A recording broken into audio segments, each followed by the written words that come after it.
And note, this is a little bit out of the agenda here, but I would like to note that we have members in the audience, and would like to invite each and every one of you to state your name and your relationship. I know some of you are on the Comprehensive Plan Committee.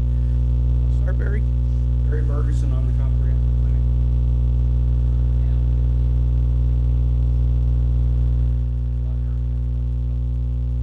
David White on Yeah. And Capo Duan, consultant, helping the city with comprehensive Okay, well, plan. just thought that was good, and if someone else comes in, we'll pause for a moment to allow them to introduce themselves as well. Thank you for coming. Our next item is to approve the minutes of the April 12th, 2016 meeting. Did everybody receive that? Invite a motion. Make a motion to accept them as presented. Second. Motion second, any discussion? All in favor? Thank you, Dave. Thank you. Okay, the next item on the agenda, and the only item tonight, is the comprehensive plan review for the purpose of recommending, or not recommending, to the City Council that the new comprehensive plan be adopted, case number 1522. Kat, it's been a long road, and I certainly sympathize with how much work has gone into this. Well, thank you, Ted. It's been my pleasure working with all of you, getting to know you and getting to know this city. So I am I'm happy to be here. It's been a good project, and so I have a very short presentation that will quickly summarize some of the major things that we've gone through in the past year and a few months, and then it will be up to you to decide whether or not you want to do questions from the board or just open it up to public comment. So, as you indicated, we're here to hear public comments on the update of the comprehensive plan, as well as to decide whether or not you want to recommend it to the City Council for adoption. And over the last year, we've done a lot of work, and most of you have been right there with us, collecting data, organizing data, gathering, analyzing it, preparing information for the public, getting their feedback on some conceptual information, and then tackling the effort of writing it into a story form, which then set the stage for developing the goals, the policies, the strategies, and all of the implementation plan is currently outlined in chapter 1 of the comprehensive plan. So that's the really most important chapter. If you want to see background information, you go to chapter 2 through 12 or 13. But all of the real core information for you is in chapter 1, approximately the first 50 pages of the plan. And I'm not going to go through all of these key points about the vision in any detail, but really it talks about your self-image, trying to stop losing population, really working on the economic base, really promoting citizen involvement. So the vision for this community is in the first few pages of chapter 1, and really looks out another 20 years to say, what can we do, who can we be as a city? So this slide just covers some of the most important aspects of that vision statement. The goals that are in the plan did not change from the 1995 plan. They're essentially the same goals, and that's because at that time they were written to reflect what the state goals were. So they are married, they go hand in hand, and they're still very valid goals today. Many of the policies that are in the plan are policies that were there, so they were maintained. Some of them were expanded and a few new ones were added. In addition, the actions or the strategies, many of them are continue to do the work that you've been doing for the last 20 years. The remaining slides that I have focus on what the goals and the policies. So the actions, there's a lot of detail there that are not subject of this PowerPoint, but we can certainly get into any questions that you may have about those. So from an economic perspective, the goal was to promote an economic climate that increases job opportunities and overall economic well-being. And there are 6 main goals under that, main policies, I should say.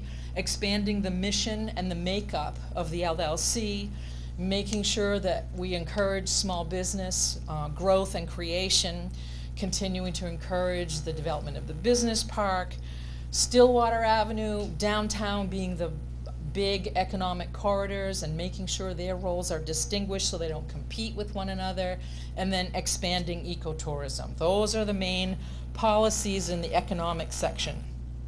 Under housing, encourage and promote affordable, decent housing opportunities for all citizens of Old Town, which means encourage and promote adequate workforce housing, ensuring that land use tools encourage that quality, affordable, and rental housing. Something that was talked about a number of times right from the beginning is, abandoned homes. Try to make them redevelopable, more attractive so that people will invest in them.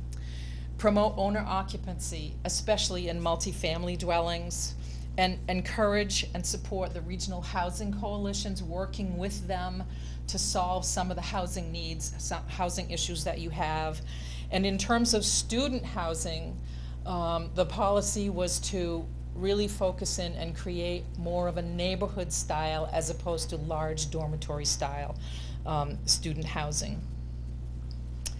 In terms of cultural and recreational goals, the plan says it wants to ensure that Old Town residents continue to enjoy a broad diversity of cultural opportunities and to promote and protect what you already have for your outdoor recreation opportunities, whether it's surface waters or your trails and so on.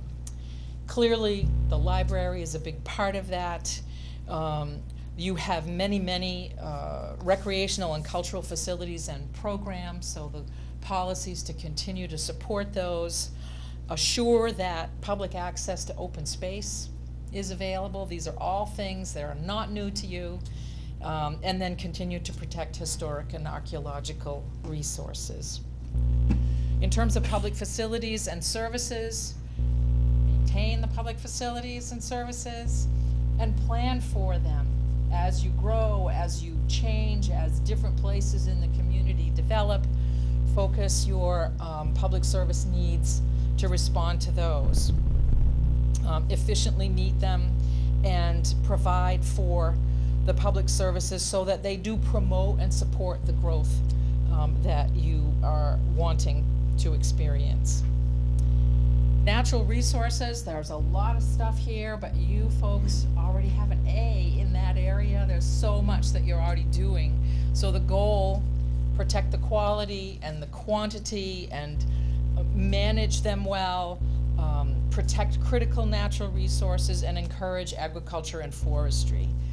And again, the continue to, these are all policies, wetlands, surface waters, wildlife, resources, soils, make sure that the soils are protected that need to be protected, waterfowl nesting areas, and so on. So I won't go through all of those in detail. They're pretty self-explanatory. Transportation, maintain and provide safe and efficient roads throughout the city and support a multimodal network. Again, you already have that, always could use some improvement. Prioritizing what you have, making sure that you have a good asset assessment of your resources. Protect the state and state aid network. That is one that the state requires, because clearly you've got some state resources through your transportation network and they want to make sure that their investments are handled for the long term as well. Adopt a complete streets policy. That's a new one. Complete streets being what many of your roads in the communities may support some pedestrian, some bicycle, but look for those places where you want to expand those resources, sidewalks on both sides of the road, bike lanes on both sides of the road, places where buses can have a little turnout. That's the idea behind a complete streets policy. Safely and efficiently preserve the system. That's something I'm sure your Public Works Director is right on top of, doing the best that he can with what he's given for resources. And protect and enhance and promote the rail and aviation system. While the rail is pretty quiet these days in this community, you still have a great resource. Important to protect it for the future, who knows? And clearly your airport is a wonderful asset and is continuing to be improved as time goes on. So here is the land use map that sets the stage for the future land use in this community. The blue is water. I guess you would call that maybe pumpkin color, I don't know. The gold color is your rural area.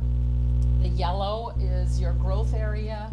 And the green and purple are transition 1 and transition 2. So in other words, if Marsh Island gets full in the next 20 years, the next place that your plan suggests heavier growth could go is in the T1 and then the T2, transition 1 and transition 2 area, leaving all of the gold area still in rural, low density, agricultural, forestry, and resource protection.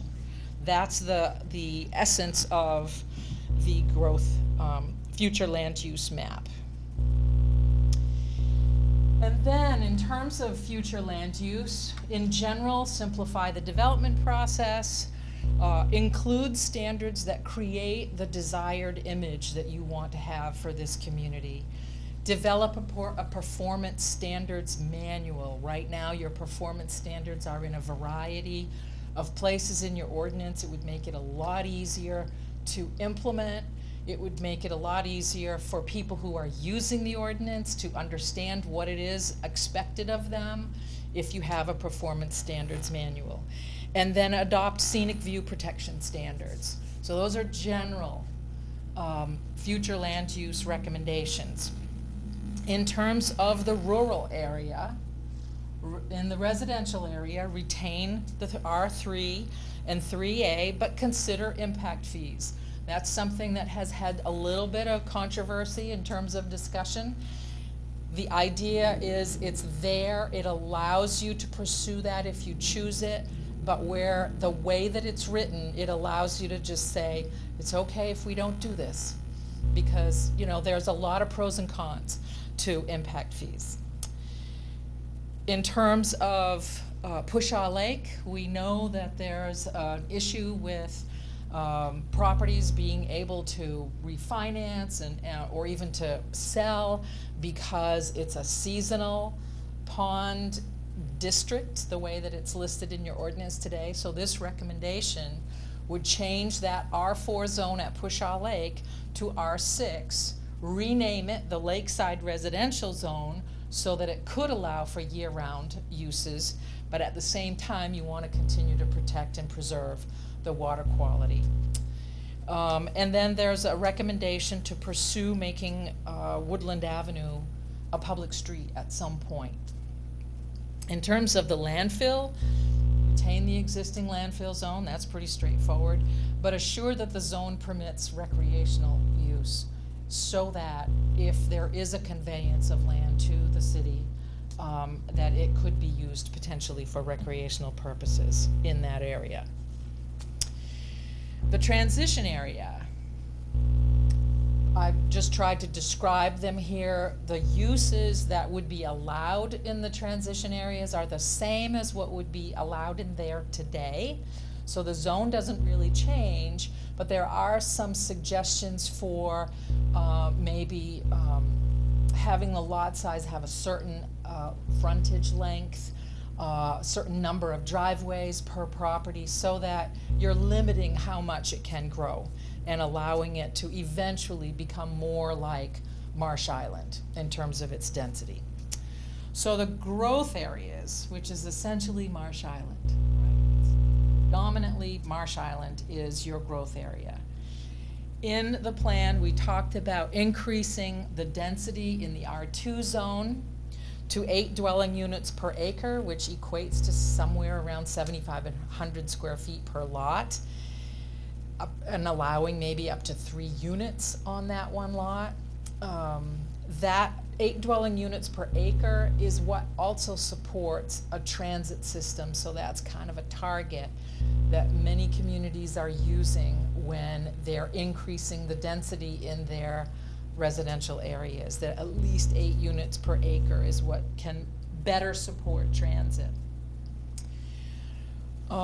In terms of off-street parking, right now, there are limitations on off-street parking for residential activity and residential uses, but if you've got a large lot nearby a residential zone that is underutilized, maybe it's appropriate for you to allow for off-street parking as long as it's not too far away from where the residences are, so they don't have to walk carrying their grocery bags too far.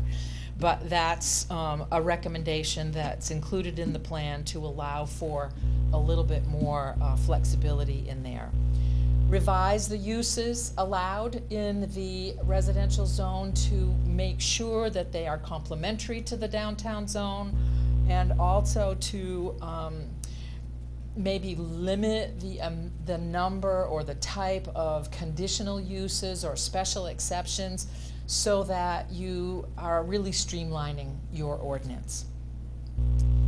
In the R5, increase the density to 6 to 8 dwelling units per acre. In the plan that went to the state, this R5 also included R1 and R3 on Marsh Island. But at the planning board meeting in April, there was some concern about that. And so for now, the idea was to pull back on that and really just promote that higher density in the R5 zone. And then there's still some language in the plan that says consider reducing that minimum lot size in the R3 zone if and when you need it in the future. And again, this is just Marsh Island we're talking about.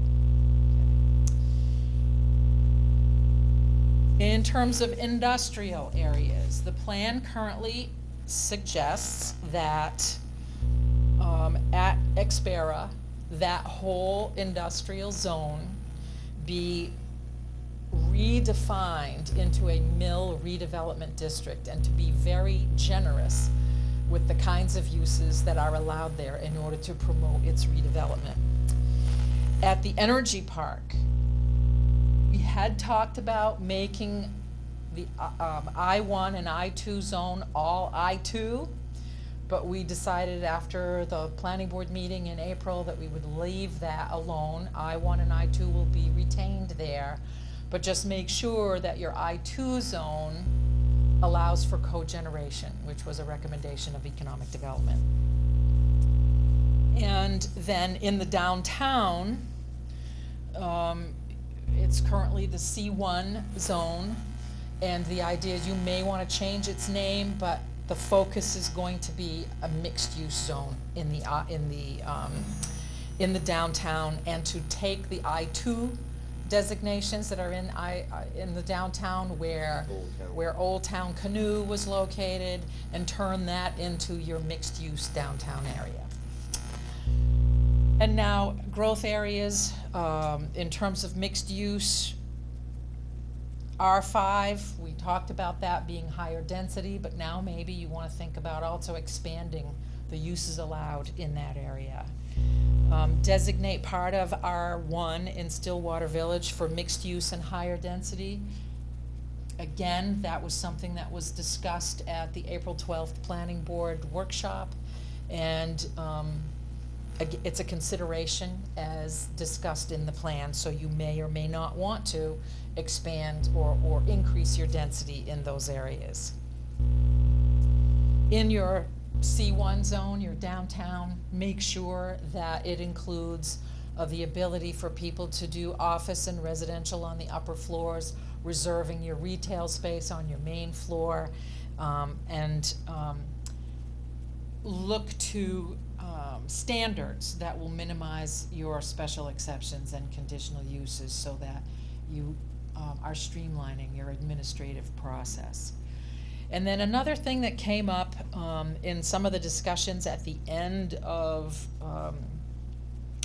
the community planning process was to make sure that in the future, as RSU 34 is planning changes to the school plant, the facilities, and maybe a new middle school, make sure that you coordinate with them so that they are developing the plans for a new school in places that are compatible with your zoning ordinance. Then there's a section at the end of chapter 1 that gets into capital and major investment planning. The goals: maintain and improve the facilities and services. We've already talked about that. And to plan for the financing. So there is a whole section in the plan that outlines some priority considerations for how to fund those public improvements. And then there's also a whole section that talks about developing a 10-year plan.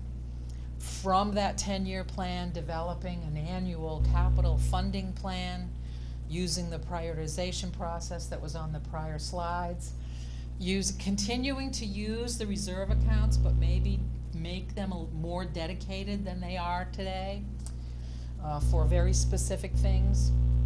And then consider the use of bonds for really big investments, things that have a very long life, things that have a high cost in their development. And in terms of working with RSU 34, look for ways to co-locate the public facilities with the school facilities.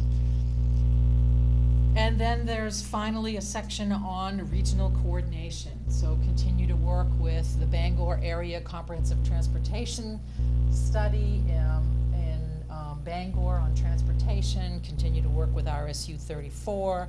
You've already got a lot of mutual aid agreements with your abutting communities on water supply and on fire protection and things of that nature. In addition, there are some coalitions working on preserving resources, natural resources, and so continue to do that. Clearly, relationship with Orono and UMaine to work on economic development issues, still very important. There is a section in the plan that discusses creating a housing committee in this community and having that housing committee work with the regional coalitions to help resolve some of the housing issues that you're struggling with today.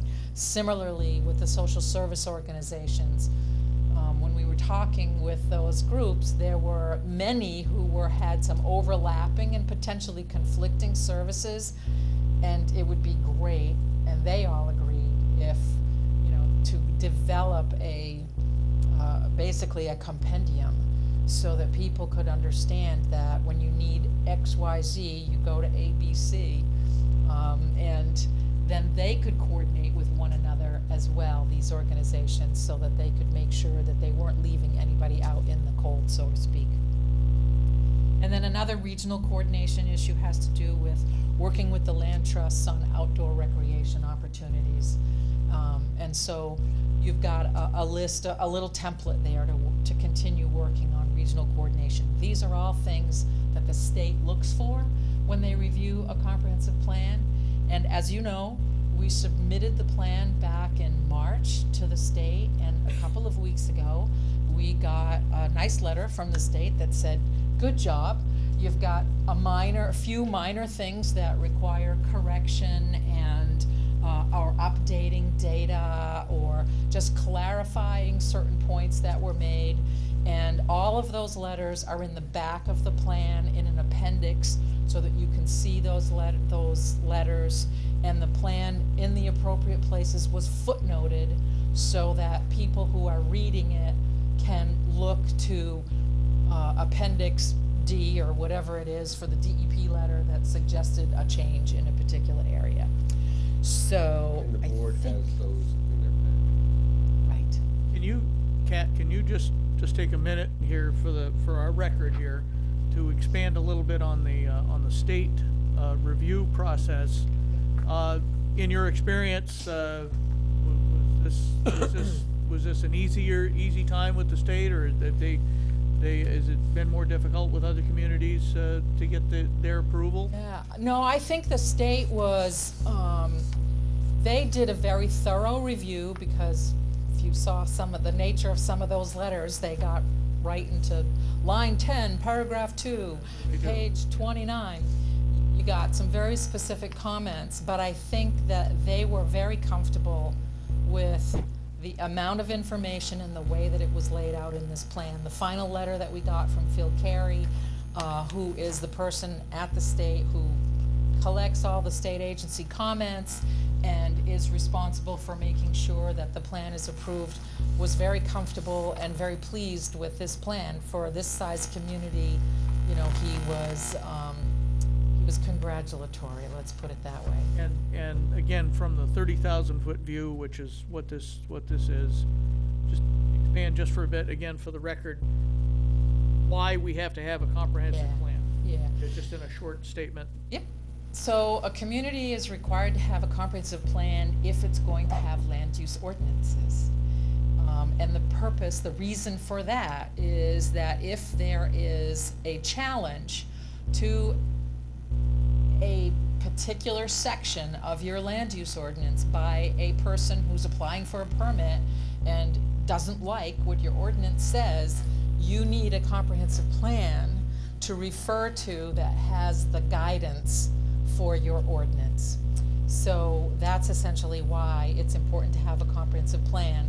And the state is only involved in that it gives you support down the road if you have a challenge to your ordinance. The state can say that the city of Old Town did its due diligence, reviewed all of the sections according to the state law, received a sign-off from the state that says that it is consistent with the state goals, their comprehensive plan is consistent with the state goals, and then the next step is to make sure that the ordinance is consistent with your comprehensive plan. So no ordinance changes have been made to date, but I guess that's a project that the community is going to be tackling when this plan gets adopted. There's several that we've identified that are low-hanging fruit that we can like the R6 zone and things like that we can do pretty quickly. Exactly. And then others that are gonna take a little more work to develop and then, of course, so I'm sorry I interrupted there, but I thought it was important, again, for the record, to get that description in there. I know we've talked about it several times before, but this is our And I'd just like to say on Kat's behalf, with all of the chapters and all of the state agencies, to have a handful that had any questions at all speaks volumes of what the planning committee did and you folks. And Pretty Absolutely. minor changes when you go through Yeah, the list. Nice job. no, real good job. And so all that stuff you put us through for the last, what is it? I know. It seems like, what, 10 years, right? How long has it been? There was a reason for that. since so. March. That's right. No, again, thank you for that. So, sorry I interrupted, but I wanted to get. I'm done. This is the last slide. Basically, if, you know, this is the time to hear comments from anybody in the audience, and then you can deliberate on whether or not it moves forward. Well, for the first thing, I mean, I wanted to get that in there, and again, thank you on that. Clearly, with a plan like this, from the 30,000-foot view, even though we've identified specific areas, the devil will certainly be in the details in the future, and that, of course, is beyond the purview of either the comprehensive plan committee or the planning board. That will be a city council function. I.e., most importantly, as just said, that, you know, okay, now how do we pay for some of these things? Well, that's above our pay grade, actually. We'll all be involved in it as members of the community, but that's going to be pretty much a council function. Is that all right?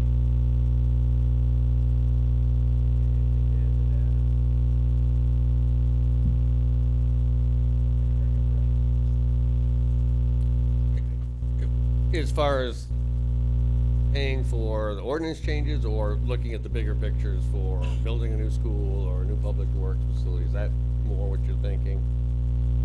The conversation we were having was there is really no aspect of this plan that falls into play economic viability.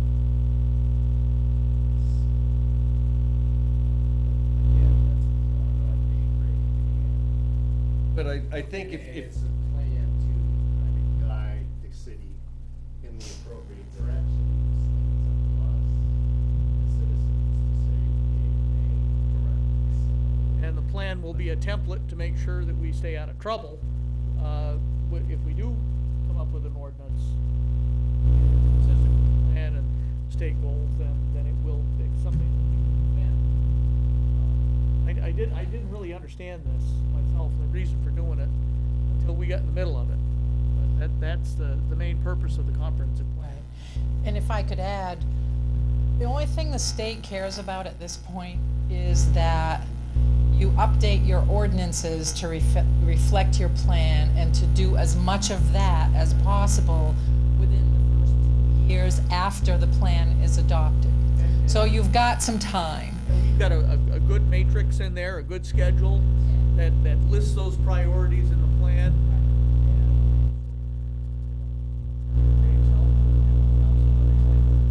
Start checking off the easy ones. We'll do those first. That would be And my as- preference.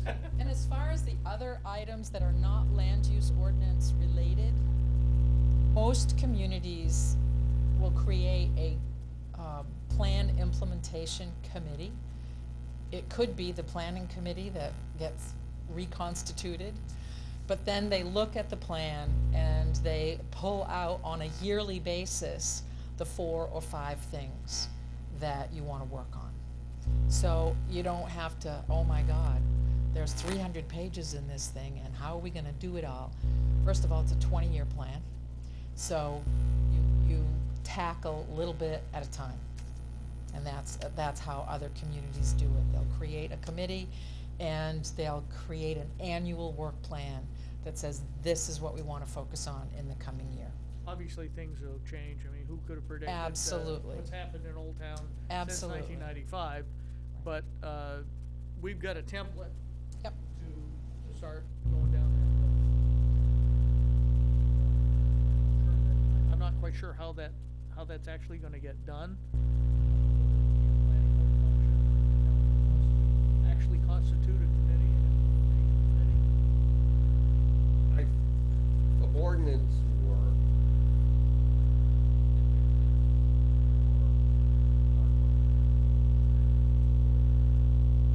Other aspects.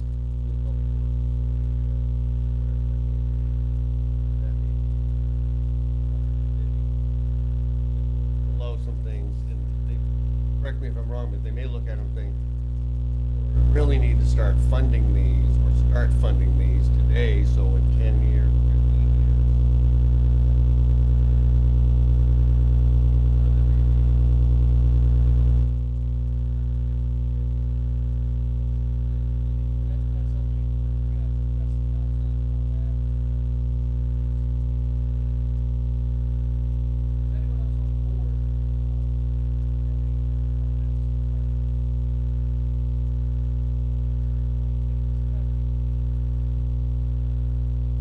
Anyone in the audience, you know, that's got any comments or questions?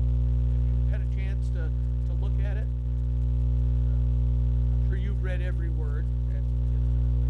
There you go, okay. Well, I did actually read every word.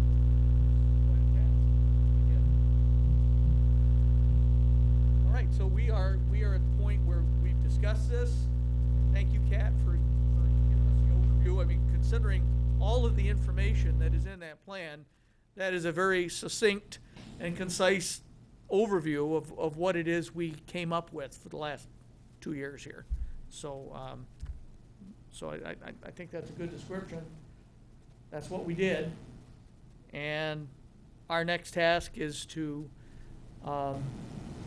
decide whether we want to recommend this to the city council for adoption. I'm assuming that that if we recommend them, that they will then vote, they have to read it twice and all of that, but they will vote to accept it as our comprehensive plan, but that's up to them. And I just want to also add, prior to our last planning board meeting, Kat did come and present to the council, to kind of give them Right. heads up. And were there any issues that, I didn't review No, that. That was a very quick meeting. Okay. All right, well, then I think we are at the point where somebody forwards a motion to recommend the adoption of the 2016 comprehensive plan by the Old Town City Council. I'll make that motion that we forward this plan to the Old City Council for approval.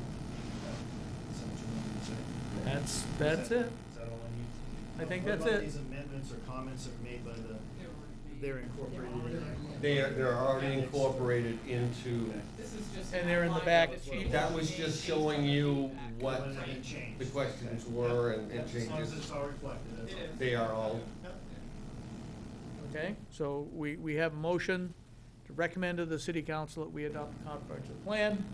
Do we have a second? Thank you very much, Glenna. We have a second motion and a second. Any further discussion? All in favor? And is, you were okay? Okay. No, Well, I know, it's just a plan, okay? All right, well, then the motion carries. We do hereby forthwith recommend to the city council that we adopt this plan, and I'm reasonably certain that that's what's gonna happen forthwith. And that does bring pretty much to a close your efforts, Kat, as a consultant for Old Town. Is that correct? I'll be back for that city council meeting. There we go. Great. Okay. And I'm gonna try to be there as well for that as the chairman of the comprehensive plan committee as well as the planning board. and as many of you, Yeah, anyone else Please. that wants to come. it is a big, for lack of a better word, it's a big deal to have this in place so that we can start working on the next 20 years of. Well, now I know Town's why future. we only do it once. I know the state wants you to do it every 10 years, but now I know why we only do it once every 20 years. We really shouldn't, we should do it every 10. So, But with Phil's letter, he was very gracious, and I sent him back a nice response, thanking him and his staff and all the other agencies for reviewing it and giving us their thoughts. And I hadn't dealt with Phil very much before, and it's gonna work to my benefit. I've got somebody I can call and say, hey, I've got an issue, what can I do about this? well, good, built that network. Okay, we There got, was a slide that said it was gonna be the city council on June sixth. June 6th. okay. That's when is that the first reading? That would be the first reading, and then the third Monday, and I'm not sure what that date is. Yeah, okay. It's gonna be the 20th. Thank you. The wheels are always turning, aren't they? We can always count on Tim to keep us straight here. Yeah, we do. He does, so. All right, any other business or things that we need to address?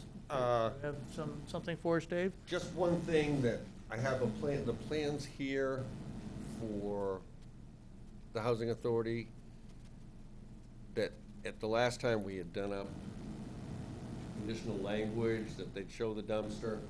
Instead of adding that to the old plans, they brought me new plans showing that You dumpster want us location. to sign the I would plans? just like to re-sign that, and I've got Now- the names of the counselor, of the planning board members that were here. Okay, yeah, right, so just those who were there for that meeting. Correct. Sign that. And then we all need to sign. It's quite fortuitous that, I mean, that particular project is right in line with our comprehensive plan. I mean, right down the center line. So, there you go. All right, without anything else, thank you all for coming and Thank for you, Al. volunteering, and Thank you, Ron. see Thank you, you. David. Yep. you later on. I guess at this point, we would entertain a motion to adjourn. I'll make a motion to adjourn. Probably we're all on the same mind to that. Without objection, we are adjourned.